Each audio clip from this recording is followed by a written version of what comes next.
Inilah detik-detik video rekaman warga di mana seorang asisten Lembaga Bantuan Hukum atau LBH Samarinda menjadi korban tindakan represif yang diduga dilakukan beberapa oknum polisi berpakaian sipil. Peristiwa itu terjadi saat mengamankan demo pada 1 September kemarin di depan DPRD Kaltim. Korban ditangkap dengan tuduhan sebagai massa aksi bayaran dan juga sebagai provokator. Korban dibebaskan usai diminta polisi membuat pernyataan permintaan maaf atas perbuatannya. Padahal korban tak terbukti melakukan kesalahan.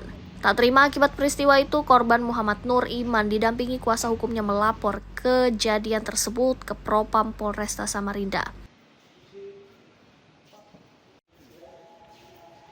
Saya ini ditangkap itu ditarik.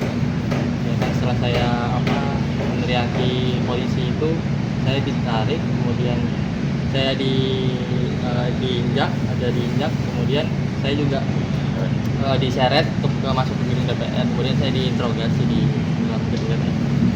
Apa isi interogasinya tuh? Terkait ada tuduhan-tuduhan. Pertama, tuduhan saya orang bayaran kan provokasi, kemudian itu terbantahkan karena saya tidak melakukan itu kan. Kuasa hukum dari LBH Samarinda bilang tidak ada unsur pidana yang dilakukan Iman yang menjadi korban.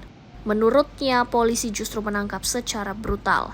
Pihaknya menuntut beberapa oknum yang melanggar kode etik, bahkan dugaan pidana penganiayaan diberi sanksi tegas dan meminta polisi meminta maaf kepada korban.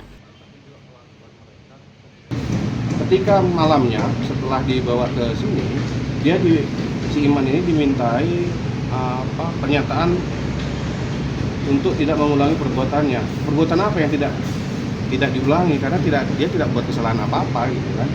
Nah, sementara aparat yang menarik dia, yang menyakiti dia tidak dimintai permohonan maaf. Maka dari itu kami menuntut kepada Kapolres untuk mohon maaf kepada publik atas aksi brutal aparatnya pada saat pengamanan, apalagi waktu itu sudah selesai aksinya gitu ya. Jadi kepada publik, jadi tidak hanya kepada massa aksi, tapi juga aparat kepolisian yang brutal itu juga harus minta maaf atau diwakili oleh Kapolres.